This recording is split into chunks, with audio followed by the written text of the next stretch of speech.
5 minute पहले शांत दिख रहे मम्मी पापा फोन पर बात कर खुशी से चहकने लगे।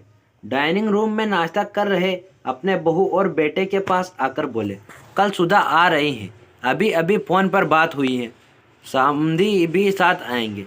शशि तुम कल दोपहर 4 बजे एयरपोर्ट चले जाना, दोनों को लेने।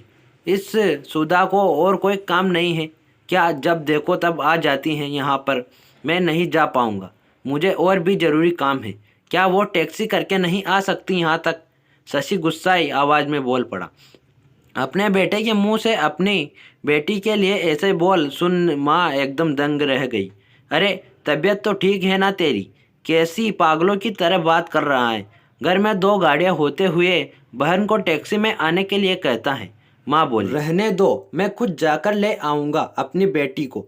करने दो उसे अपना काम। अभी सुधा का बाप जिंदा है और मैं नहीं चाहता कि मेरी बेटी को उसके ससुराल वालों से ताना सुनना पड़े कि इकलौती बेटी होते हुए भी उसे लेने गाड़ी नहीं भेजी या उसके स्वागत में कोई कमी रह गई। पापा ने बेटे को अपनी नाराजगी जताते हुए कहा, आप दोनों समझते नहीं हो मम्मी पापा। वो जब भी इस घर आती हैं तो सारी दिनचर्या बिगाड़ देती हैं। वो तो आराम से बैठी रहती हैं किसी महारानी की तरह।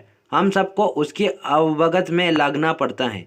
मेरी पत्नी का तो पूरा दिन ही दीदी और जीजाजी के आगे पीछे उनके ऑर्डर पूरे करते हुए निकल जाता है। गुस्से से शशि बोला, आज का क्या हो गया है तुझे? कैसी बहकी बहकी बातें कर रहा है? बहन है तेरी, कोई पराई तो नहीं है। अब क्या है उसका इस घर में? शादी में दे दिया था ना हमने जितना देना था, फिर क्यों चली आती हैं बार बार यहाँ पर और हर बार बैग भर भर कर ले जाती हैं वो अलग। आपको समझना चाहिए वो सिर्फ हमें लूटने आती हैं और कुछ नहीं। शशि ने तंज कसते हुए कहा, तुझे क्या, अगर वो यहाँ से थोड़ा कुछ ले जाती हैं तो यह सब मेरी मेहनत की कमाई है और मैं जो चाहूँ करूँ। चाहूँ तो पूरा सुधा को दे दूँ। पापा गुस्से से लगभग कांपते हुए बोले। अब शशि अपनी आवाज़ धीमी करते हुए बोला, मैं कहाँ कुछ नई बात कर रहा हूँ मम्मी पापा। मैं तो वही बोल रहा हूँ जो मैंने बरसों से बुआ के साथ होते हुए देखा है। आज अपनी बेटी के खिलाफ तो 2 शब्द क्या सुन लिए, आप तो गुस्से से लाल हो गए। जरा सोचिए, जब आप बुआ के साथ ऐसा व्यवहार करते थे तब दादी को कैसा लगता होगा। बुआ जो हम पर इतनी जान छिड़कती हैं, आपने कभी उनके और उनके ससुराल वालों के मान सम्मान के बारे में परवाह नहीं की। उन्होंने कभी भी आपसे कुछ नहीं मांगा, बल्कि हर बार वो अपने साथ कुछ ना कुछ लेकर ही आती। लेकिन आपका व्यवहार कभी भी उनके साथ अच्छा नहीं रहा। दादी ने भी आपसे कभी नहीं कहा कि मेरी बेटी को पैसे दो या कुछ खरीद कर दे दो।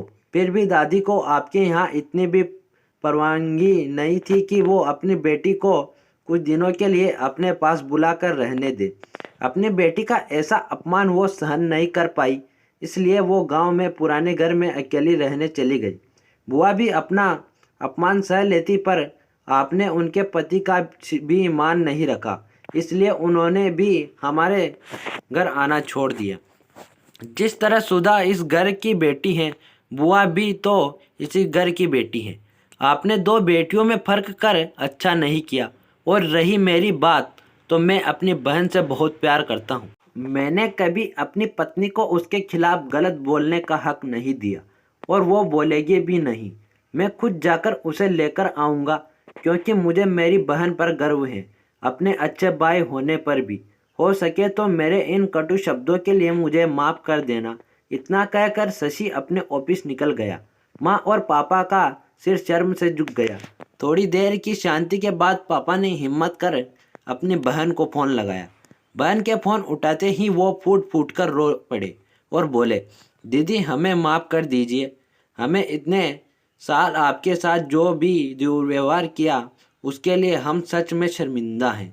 दीदी आपकी बहुत याद आ रही है। आप अपने घर आ जाइए हमसे मिलने। अगर आप कहें तो मैं आ जाता हूँ आपको लेने। दूसरी तरफ दीदी भी रो रही थी। वो भाई के इन थोड़े से ही शब्दों से पिघल गई थी और बोली, मैं तुमसे नाराज़ नहीं हूँ भैया।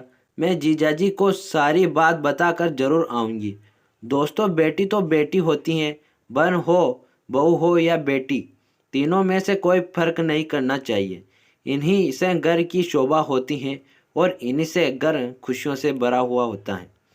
तो दोस्तों, यह कहानी कैसे लगी आप कमेंट करके ज़रूर बताइएगा और इस वीडियो को लाइक ज़रूर करें और हमारे चैनल को सब्सक्राइब ज़रूर कर लेना, क्योंकि ऐसी मज़ेदार कहानियाँ हम लाते रहते हैं।